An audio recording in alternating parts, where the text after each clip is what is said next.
Hi, friends. I am back to read chapter 8. There has been a death. I have my friend Sam here with me. Guess he wants to hear the story too. Through a haze of dreams, Anne Marie heard Henrik rise and leave the house and headed for the barn with his milking pail at daybreak. Later, when she woke again, it was morning. She could hear birds calling outside, one of them close by the window in the apple tree, and she could hear Mama below in the kitchen talking to Kirsty. Ellen was still asleep. The night before, so shortened by the soldiers in the Copenhagen apartment, seemed long ago. Anne Marie rose quietly so that she wouldn't wake her friend.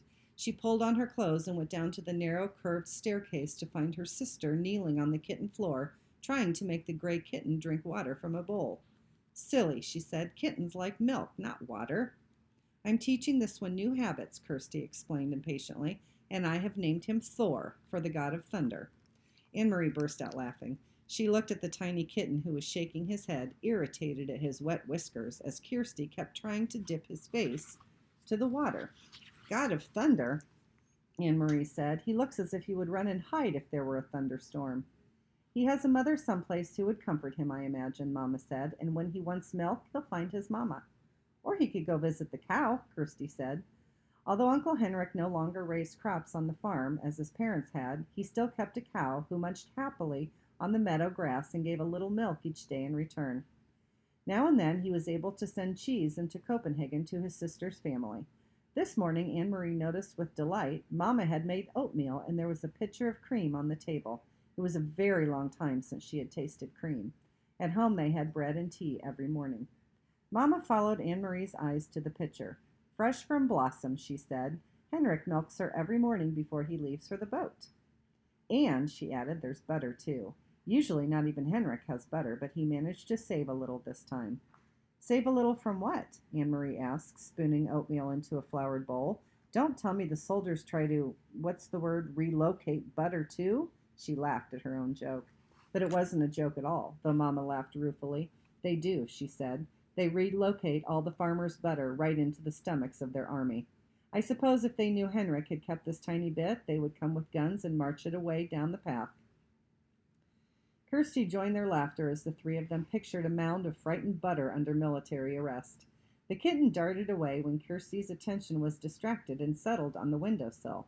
Suddenly, here in the sunlit kitchen, with cream in the pitcher and a bird in the apple tree beside the door, and out in the Kattegat, where Uncle Henrik, surrounded by bright blue sky and water, pulled in his nets filled with shiny silver fish. Suddenly the specter of guns and grim-faced soldiers seemed nothing more than a ghost story, a joke with which to frighten children in the dark. Ellen appeared in the kitchen doorway, smiling sleepily, and Mamma put another floured bowl of steaming oatmeal on the old wooden table. Cream, Anne Marie said, gesturing to the pitcher with a grin. All day long the girls played out of doors under the brilliant clear sky and sun. Anne Marie took Ellen to the small pasture beyond the barn and introduced her to Blossom, who gave a lazy, rough textured lick to the palm of Ellen's hand when she extended it timidly. The kitten scampered about and chased flying insects across the meadow. The girls picked armfuls of wildflowers, dried brown now by the early fall chill, and arranged them in pots and pitchers until the tabletops were crowded with their bouquets. Inside the house, Mamma scrubbed and dusted, tisking at Uncle Henrik's untidy housekeeping. She took the rugs out to the clothesline and beat them with a stick, scattering dust into the air. He needs a wife, she said, shaking her head, and attacked the old wooden floors with a broom while the rugs aired.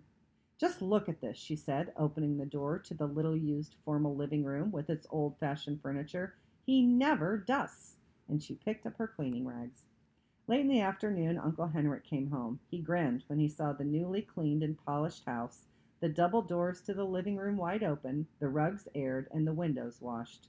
Henrik, you need a wife, Mamma scolded him. Uncle Henrik laughed and joined Mamma on the steps near the kitchen door. Why do I need a wife when I have a sister? He asked in his booming voice.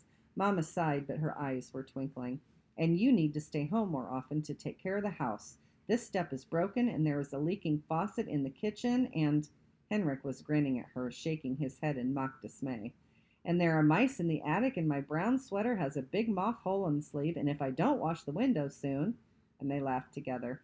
Anyway, Mamma said, I have opened every window, Henrik, to let the air in and the sunlight. Thank goodness it is such a beautiful day. Tomorrow will be a day for fishing, Henrik said, his smile disappearing. Anne-Marie, listening, recognized the odd phrase. Papa had said something like it on the telephone. Is the weather good for fishing, Henrik? Papa had asked. But what did it mean? Henrik went fishing every day, rain or shine. Denmark's fishermen didn't wait for sunny days to take their boats out and throw their nets into the sea. Anne-Marie, silent, sitting with Ellen under the apple tree, watched her uncle. Mamma looked at him. The weather is right? She asked. Henrik nodded and looked at the sky. He smelled the air. I will be going back to the boat tonight after supper. We will leave very early in the morning. I will stay on the boat all night. Anne-Marie wondered what it would be like to be on a boat all night, to lie at anchor, hearing the sea slap against the sides, to see the stars from your place on the sea. You have prepared the living room? Uncle Henrik asked suddenly. Mamma nodded. It is cleaned, and I moved the furniture a bit to make room. And you saw the flowers, she added. I hadn't thought of it, but the girls picked dried flowers from the meadow. Prepare the living room for what? Anne-Marie asked. Why did you move the furniture? Mamma looked at Uncle Henrik. He had reached down for the kitten, scampering past, and now held it against his chest and scratched its chin gently. It arched its small back with pleasure. Well, girls, he said, it is a very sad event, but not too sad, really, because she was very, very old. There has been a death, and tonight your great-aunt Bertie will be resting in the living room in her casket before she is buried tomorrow. It is the old custom, you know, for the dead to rest at home and their loved ones to be with them before burial. Kirsty was listening with a fascinated look. Right here? She asked. A dead person right here? Anne-Marie said nothing. She was confused. This was the first time she had heard of a death in the family. No one had called Copenhagen to say there had been a death. No one had seemed sad. And most puzzling of all, she had never heard the name before. Great Aunt Bertie? Surely she would have known if she had a relative by that name. Kirsty might not. Kirsty was little and didn't pay attention to such things. But Anne-Marie did. She'd always been fascinated by her mother's stories of her own childhood. She remembered the names of all the cousins, the great aunts and uncles, who had been a tease, who had been a grouch, who had been such a scold that her husband had finally moved away to a different house, though they continued to have dinner together every night. Such wonderful, interesting stories filled with the colorful personalities of her mother's family. And Anne-Marie was quite certain, though she said nothing, there was no Great Aunt Bertie. She didn't exist.